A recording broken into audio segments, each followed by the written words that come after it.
Não, a minha pergunta, né, eu estava até ouvindo a fala ontem da ministra, da Simone Tebet, né, tentando ali trazer uma visão, principalmente para os prefeitos, muito preocupados, né, com uma possível perda de arrecadação, com a retirada do ISS ali naquela discussão, e ela trouxe, né, falando ali que, na verdade, que não há motivos para se preocupar, que a reforma tributária não iria, né, acabar empaquetando aí negativamente a arrecadação dos municípios. Porém, né, traz ali alguns dos setores, ela até citou o quão importante é para o crescimento da indústria, mas eu vi, por um outro lado, representantes do setor agro muito preocupados. O agro acreditando que vai acabar pagando a conta, na verdade, desta reforma tributária. A gente, né, tem aí textos que estão, né, sendo discutidos, já se falou até num possível fatiamento da reforma, depois já se falou também que provavelmente, né, a reforma ela não deva realmente agradar a todos num curto momento, mas há uma perspectiva até de um crescimento do PIB, se eu não me engano, acho que é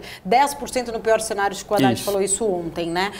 Queria entender, na verdade, na sua visão, né, toda a importância dessa reforma, se realmente vai ser algo... A gente está vendo um clima meio complicado entre Câmara e Senado por uma outra pauta, pelas MPs, mas a gente está vendo ali que não está um clima tão amistoso, tão favorável assim para uma aprovação, que as pautas andem com muita facilidade como o governo espera. Queria entender um pouco mais também da sua leitura em relação à reforma tributária e esses pontos que Simone Tebet trouxe ontem para a gente. Acredito que a reforma tributária tenha tempo e espaço para ser aprovada ao longo desse ano. Se não for também, acredito que não passa mais nesse mandato.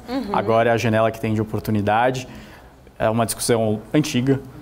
Você falar que tem grupos que estão reclamando, que acham que vão ser super tributados, isso é normal. Cada um vai tentar puxar o seu grupo de interesse e falar, eu acho que remédios não deveriam ser tanto tributados porque é um produto essencial. Aí o outro vai falar que não, que é a cesta básica, que tem que ter um regime ainda mais especial, e cada um vai puxar a sua sardinha para tentar ficar de fora da reforma tributária. Mas a verdade é que o Brasil está tentando fazer é algo que os outros países fizeram há 30, 50 anos atrás, 20 anos atrás, no melhor dos cenários, que é colocar o IVA, é realmente pegar aquilo que tem de mecanismo sendo utilizado no mundo, que tem funcionado, e replicar aqui no Brasil, algo que a gente faz pouco, né? A gente geralmente não olha para os bons exemplos lá fora e replica internamente, muito pelo contrário, a gente pega exemplos muito especiais e acha que o Brasil é muito especial e tenta fazer uma legislação bem específica para cá.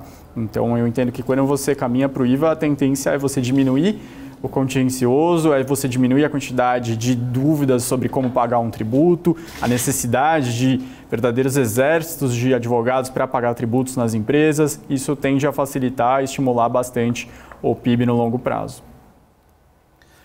Gustavo, uma pergunta, acho que em relação a justamente os impactos da possível reforma tributária em relação às expectativas de inflação, porque a princípio, né, me corrija se eu estiver errado, não tenho uma visão ainda conclusiva se a gente pode, porque, de novo, a gente vai ter impactos positivos, mas também vamos ter impactos negativos, como a gente até a Paula estava falando em relação ao agro, talvez até uma preocupação grande com o setor de serviços, mas se a gente pode realmente se traduzir na expectativa de que no médio e longo prazo a gente pode, de novo, ter um impacto de aumento da carga tributária no Brasil. Tá? Eu tenho duas perguntas que me preocupam. A carga tributária no longo prazo, né, que acaba tendo mais eficiência, mas o percentual ali de quanto a gente acaba impactando é negativo, ou seja, aumentando a carga. E segundo, minha visão, né, talvez até por desconhecimento, mas a gente talvez tenha um período de transição, né, da reforma tributária, por regimes, enfim, acho que é um aprendizado, esse aprendizado pode levar alguns anos, e talvez também a gente tenha custos para a sociedade. Vamos pensar numa empresa, a empresa talvez precise hoje de um funcionário ali para fazer a declaração, no longo prazo, aí, pelo menos nessa transição, talvez tenha 2 funcionários, um para o atual regime e um para o regime, né, que vai ser implementado. Essa é a minha visão. Então, talvez a gente tenha até um custo para a sociedade no curto prazo. Mas, principalmente em relação à carga tributária, né?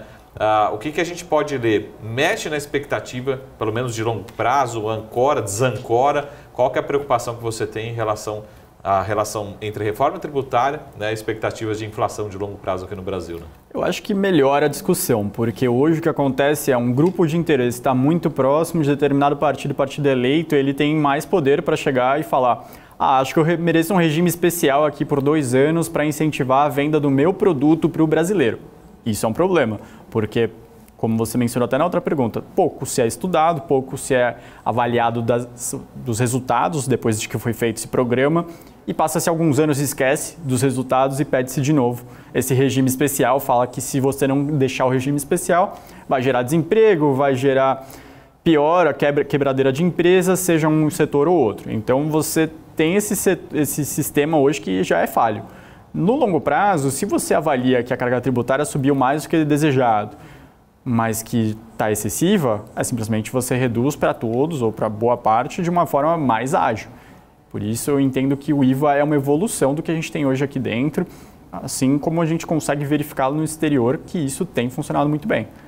Portanto, eu acho que vai ser vai ser benéfico para todos. O processo de transição ele pode aumentar. É interessante até que quando a gente estuda direito em economia, você verifica que algumas medidas que são feitas para diminuir a quantidade de processo, a quantidade de problemas na justiça, elas têm um efeito no primeiro, segundo ano de aumento. Justamente por isso, porque muitas empresas ficam desconfiadas, não entendem muito bem como é feito. Ou, por exemplo, quando a gente teve a reforma da Previdência, para trazer algo mais numérico, mais palpável, quando estava sendo discutido, aumentou a quantidade de solicitações de aposentadoria logo no primeiro ano, porque as pessoas estavam receosas de ficar com um benefício pior ou que demorariam mais, teriam um recurso menor. Mas depois se estabilizou e foi para uma tendência de queda no médio e longo prazo. A tendência, geralmente, quando você mexe com um tema bem sensível, é essa.